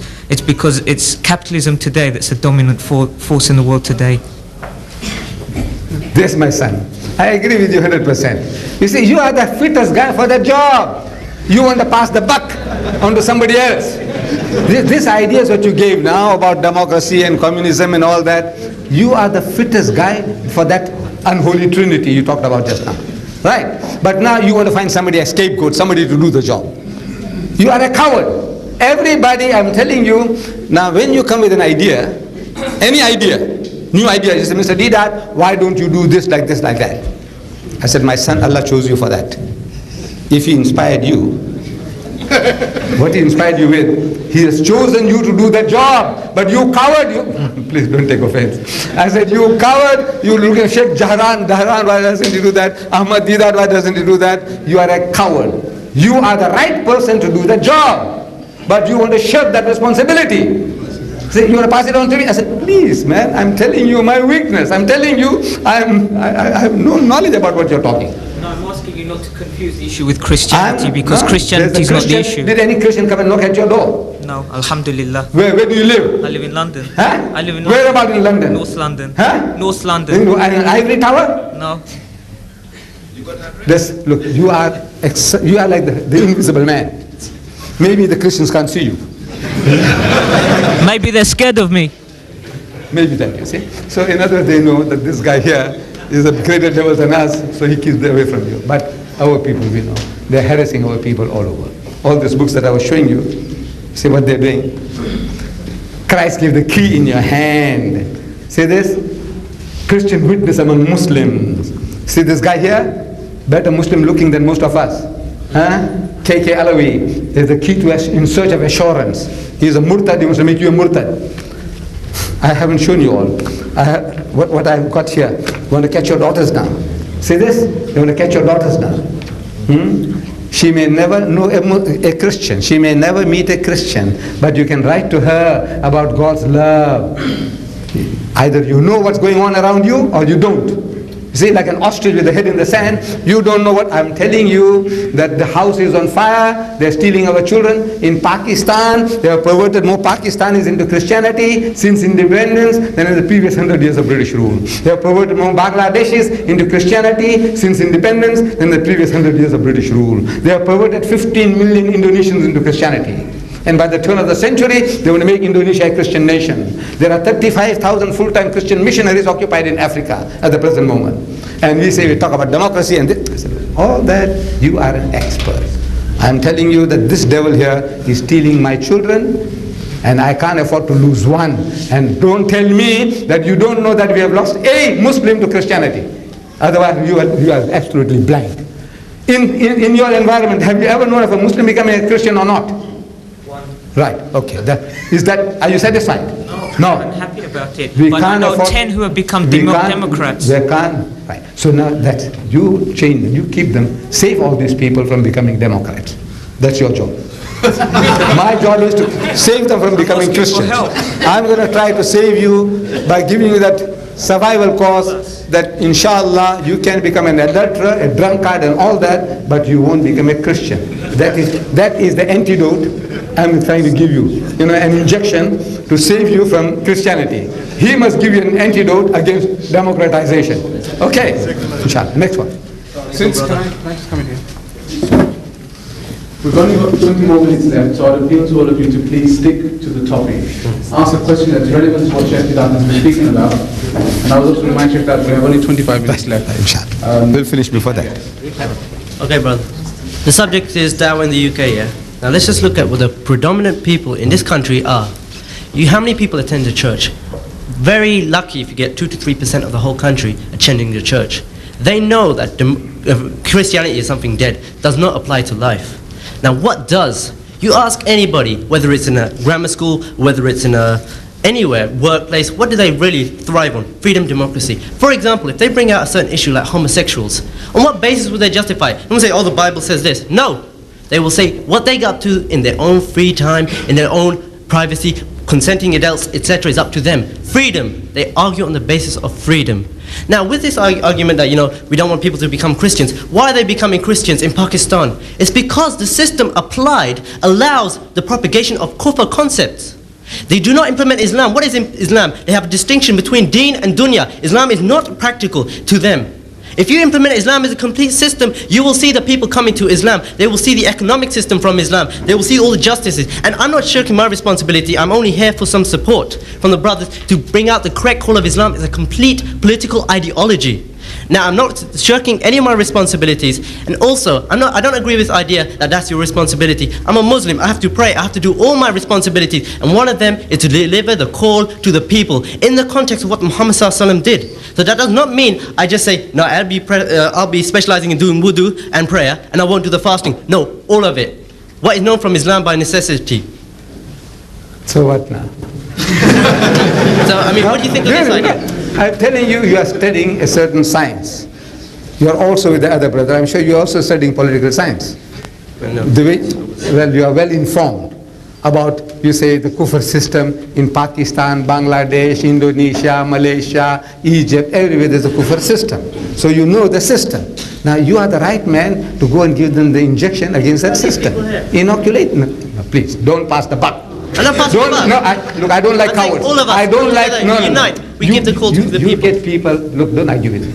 You get the people, inspire the other young men like yourselves. Say, come on now, let us do an exercise. We'll have a debating society in which we're going to start, debating about these things and inform the people. Go and deliver lectures. I'm sure Sheikh Razan will allow you. I am ready. Then allow you. Come, right. Go and call the people. Right. Yes. Now, no use. I am telling you now that, look, Allah is telling you 1/3 of the Quran is addressed to Jews and Christians. 1/3 is addressed to Jews and Christians. Ya Ahlul Kitab, Ya Ahlul Kitab. Allah is crying in the Quran. He is crying in the Quran. He says, وَقَالُوا اتَّخَذَ الرَّحْمَنُ وَلَدًا.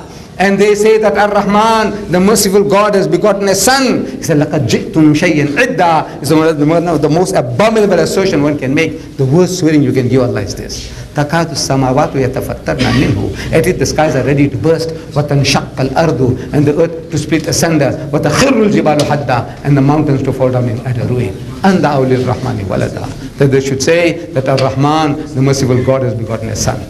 I want to know, what are you doing about that when Allah is crying? When you go home and your mother says to you that, this guy next door is calling me a whore, he called me a bitch, he called me a hooker. And you say, no, ma, you see, this kufr system, we must change this system. Is that what you're going to say to your ma? No. What are you going to say? You want to break that guy's jaw? Huh? The guy's calling your mother a hooker, a whore. What do you want to do? You want to break his jaw? No? Yes, me too. I'm restricted. Right. So now, when Allah Ta'ala is crying in the Quran, I want to know what you're prepared to do about that. He's not crying about Pakistan being run by a kufr system. He's crying that people are swearing Allah, and you said you love Allah more than anything else. You're not worried about that. You're worried about Pakistan and Bangladesh. I says, to hell with them all. The thing is, now Allah is crying in the Quran. I want to know what you're prepared to do about that. Come. Here. Right. Assalamu alaikum. It seems to me that you are categorizing, jobs in Islam. Like, this brother is good at hitting missionaries. This brother is good at, doing this. You see, we have to deal with Islam as a whole, as a system. Look, Okay, let me finish. Your sickness. No. 1, 2, all. Akhi. Look, wait. Please. What's your question on the subject I have spoken? Any question? No. You are telling me now all these other things I know. I want to know what is your question. Look, I spoke for more than an hour. Okay. Did you hear me? Yes, I hear. Right. So now I want to know is, have you got a question? I'm sure the Christian is putting something to you for which you have no answer. No. Or you have all the answers. No. What I'm saying to you. No. I don't want to hear what you want to say. I want you to answer me now. Do Christians ever come to you and ask you about Jesus Christ? He is your Savior. And you had answer for that. Of course I have answer for everything. You have answer for everything? Yes, because when I have Islam, right? So now, Islam gives me the answer. Then you are all... I haven't come to my point. Don't waste time. There's 3 more there. Don't waste time. Look, I'm telling you now. Okay. You have all the answers, so you're wasting time. Therefore, you want to take me on to other fields. If you haven't got an answer, then you ask me, say, Uncle, this guy wants to know, why don't you people eat pig? When you eat the sheep and the goat and the cow, why don't you eat pig? And maybe he said, look man, I told him like that, but is there a better answer than that? Can I just make one point? Yeah? One question. What point do you want to make now? Okay, what I'm saying is, we're also dissociating ourselves from all the Muslim brothers. You are saying Indonesian brother is good for this, Algerian brother is good for this. We have to deal with Muslim Ummah as one Ummah. I don't know. Okay? Jazakallah. I don't know. These are our educated lads. I'm telling you, just come and do this job here, and now they want to create another job for me. Well, yes. Yes, in order to give da'wah to other people or to those kuffar, are we allowed to grade them about their pagan festivals, like saying Happy Christmas or Happy New Year? If the answer is yes, I would like you to give me the evidence from the Quran and Sunnah. I hope it. You are great, my son. You see, when I said that Happy Christmas, Happy New Year, that doesn't mean, what is Christmas? What is Christmas? It's pagan festival. What is Christmas? What does Christmas mean? It means the birth of Christ. Yeah, the birth of Christ. Birth of our Nabi we celebrate. Don't we? We don't celebrate. Yes. We don't. Mawlud? No, we don't celebrate. That is bid'ah. That is bid'ah. We don't celebrate. You are... Neither the Prophet Muhammad in his life nor the companion has been celebrated this. There are millions of Muslims, including myself. I don't mind having a birthday celebration of the Prophet. You say bid'ah, I said, okay, my son, I'm not going to argue with you. I don't want to convert you. I don't want you to convert me. You see? And I'm not here. But Quran and Sunnah will judge between us.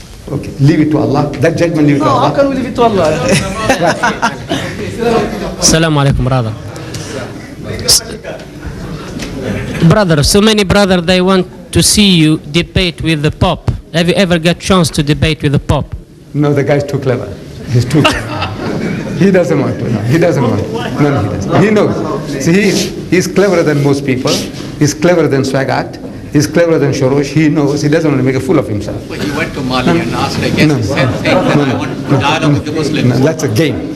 You see, he's playing. It's a game he's playing. He's a master psychologist. He's a master psychologist. Wherever he goes, he said, we must have a dialogue with the Muslims. With His Holiness, the Pope. When he went to Kenya, he said that. When he went to Nigeria, he said that. When he went to Turkey, he said that. Now he said, no. To Senegal, he said that. Now what he's actually telling his people, go and convert the Muslims. But he doesn't use the word convert. Because if you use the word convert, you're going to react. Because when the priest comes around with his dog collar, you're going to chase him away. Because he's going to steal your children. But when he talks about dialogue, you can't say no.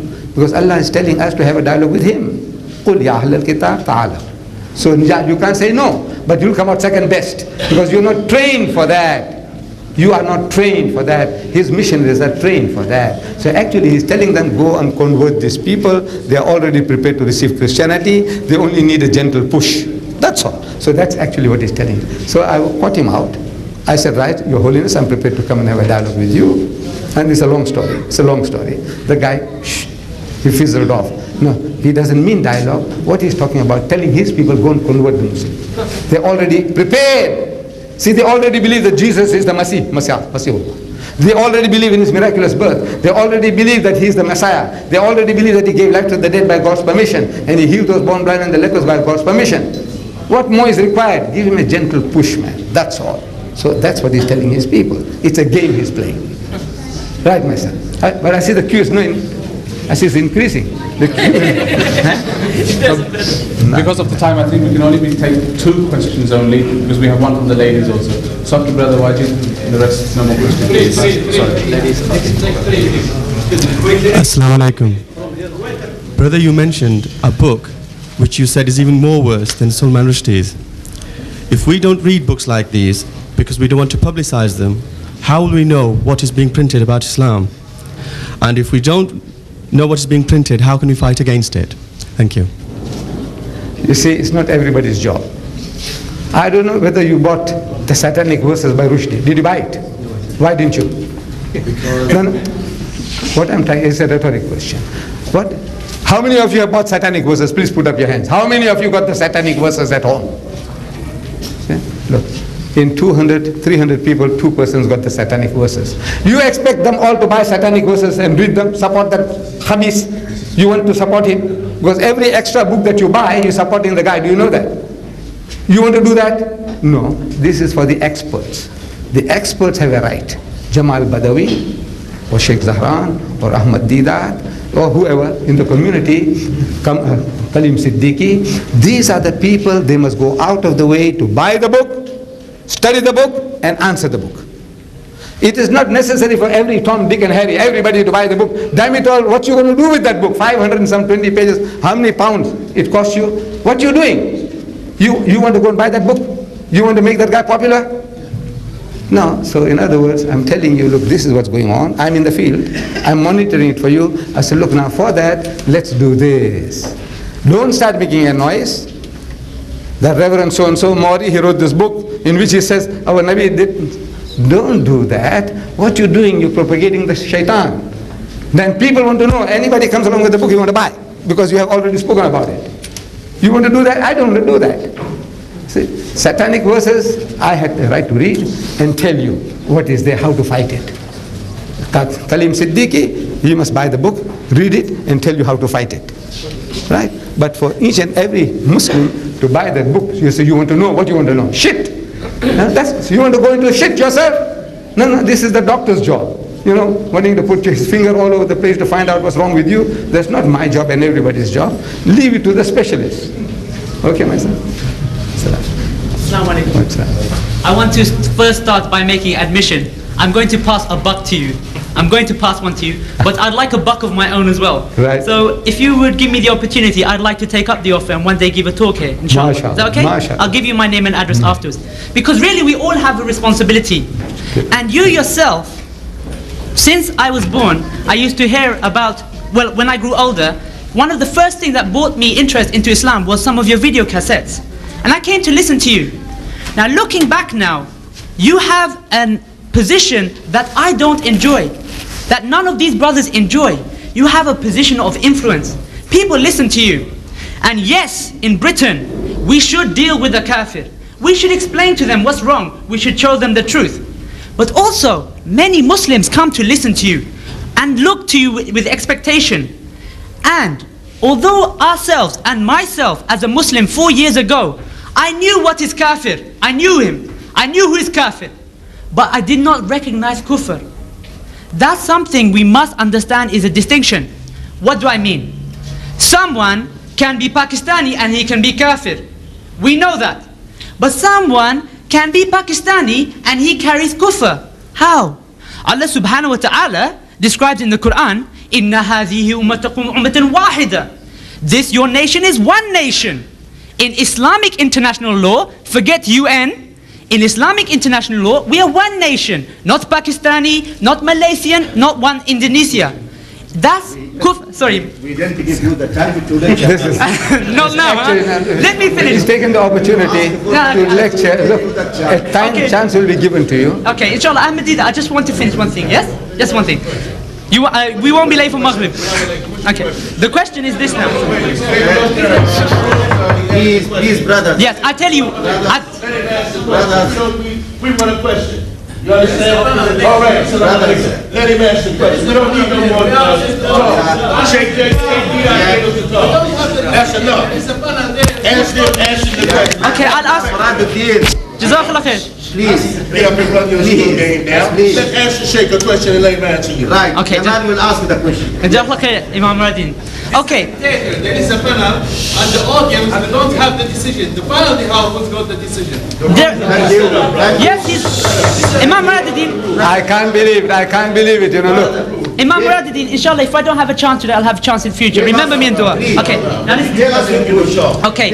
I'll tell you what. The question is, as a Muslim, I want to remove the munkar. When someone insults my mother, I hurt. When someone insults the Prophet ﷺ, I hurt.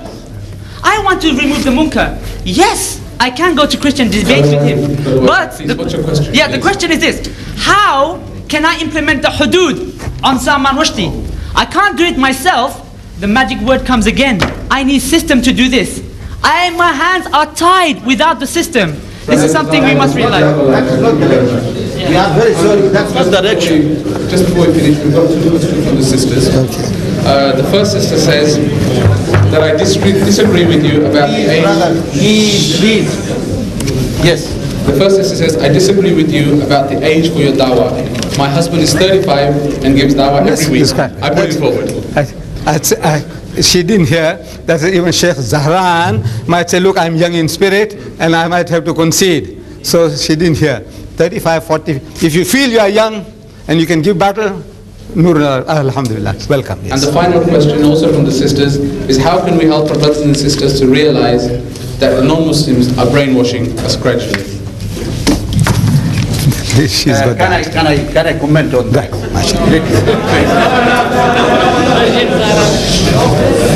You see, it is an incident happened with me. Last week, some people of Jehovah's Witnesses came to my flat, knocked at the door and said, we got good news for you. Will you please let us in? So I let them in. I was very busy. They started to speak the same topic, the same idea, the same language. I know that they are programmed. So my way, it may be sometimes devilish way. So what I do, I take them out of the track and start to ask them, tell me. Then a lady, one of them, said, you are a Muslim. I said, yes, I am a Muslim.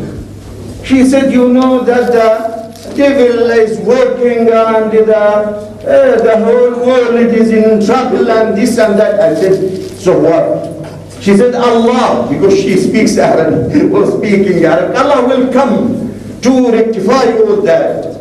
I said, who is Allah? I don't know him. Believe me, I never saw him. So he is Allah. Who is he? That one who was on the cross, that is I saw. Yes, if that one was on the cross, if he couldn't help himself, how can he help me now? So long time, why he left me this long? What I mean that I took her out, I take all of them out of the trap, and they couldn't argue anything. And they said to me, we are very sorry, we came to the wrong address. I said, yes, that is emphasizes, shows me definitely that they are programmed, they are brainwashed. When you take them out of that, nothing. They have nothing to say to you. So definitely they are brainwashed. And you see, you can't imagine the guts of these people to come to the mosque to preach Christianity in the mosque here. To the Imam. They are coming to convert us to Christianity. See, the danger of the matter. You look at it as a very simple thing. We have to look about the politics and it. But a person coming into your house, knocking your door, and trying to convert you to Christianity or to his system or to his religion, and you don't know how to answer that. So what our brother did is to equip us in that field. And I like to say to our brother, who says, oh, there is no segregation, or there is no sect is here to work that work or to do that thing. That is the Holy Quran says so. فَلَوْلَا نَفَرَ مِنْ كُلِّ فرقة منهم طائفة ليتفقهوا في الدين ولينذروا قومهم إذا رجعوا إليهم لعلهم يحذرون. It means someone must specialize in that area, and one in that area, and one in that area, and that is the Holy Quran. If we understand the Holy Quran properly, that it tells us you have to specialize it, you have to divide the work. You can't do all the work. We can't do all the work. You can't do. I met someone, and that is the language of the Holy Quran. فلولا نفر من كل فرقة منهم طائفة ليتفقهوا في الدين. Not everybody to go to study religion. No, someone. فلو من كل فرقة منهم طائفة ليتفقهوا في الدين, to learn religion, and they come back to teach others who studied something else or who are specialized in some areas. So that is the Holy Quran tells us to do so. So I don't mean at all that we neglect politics. We don't neglect our people. We don't neglect these talents. No, but there is areas, there is time, there is people to speak. That I had the idea one day to speak in the pulpit about the Muslims in Yugoslavia, but I'm waiting because I don't know all the facts. I invited one of the Yugoslavians from Albusna to come to lecture us. If they have tape, we will show it here. After that, I can talk about that in the pulpit. But what I want to say to now, what can I say? Nothing, because I have no idea. I have no full picture of it. So when I get it, I will do it. Now we have our problem, immediate problem, the problem knocking every door, coming to us, and they will say, good news, we are bringing to you good news. Those who oppose to say, our brother doesn't mean at all to share. When he says, Happy Christmas or Happy New Year, he doesn't mean that you are sharing with them that. But if you go to tell anybody, do you imagine that he will accept you? You curse him and say, oh, take this book. What he will do? He will give you a slap, whatever may be you. But gently, nicely, and that is what وَجَادِلْهُمْ بِالَّتِي هِيَ أَحْسَنُ. Don't go to the man and say, you are a kafir. I want you to be a Muslim or to know what is the truth. You have to take this book, whether you like it or not. What he will do with you? Does he accept you? Is it the language of the Holy Quran? It is the way of Rasulullah sallallahu alaihi wasallam? No. And our brother doesn't mean at all when he says Happy Christmas or that you are happy about their Eid or you are sympathizing, sharing with them. No. He wants us to say gently, with the nice words, talk to the people with the nice words. That is all. What is the harm in that? But anyhow, thank you for tolerating us, all of us, except especially myself. Thank you to tolerate that. And we have to thank our brother Ahmed Deedat once more. Thank you. And وآخر دعوانا أن الحمد لله رب العالمين. اللهم أرنا الحق حقا وارزقنا اتباعه وأرنا الباطل باطلا وأعنا على اجتنابه إنك على ما تشاء قدير. And I have to apologize that we, the imams of the center, we are very sorry if we are not doing the good job for Islamic da'wah in Britain. I'm very sorry. I declare that we didn't do our business or our job properly as it should be, and I have to admit that and to admit that is to try to put our house right. And again we ask Allah subhanahu wa ta'ala, Allahumma ansurna ala a'da'ina, اللهم أعنا على القوم الظالمين، اللهم لا تؤاخذنا بما فعل السفهاء منا إنك على ما تشاء قدير. وصلى الله على سيدنا محمد وعلى آله وصحبه وسلم، وشكر الله لكم جميعا.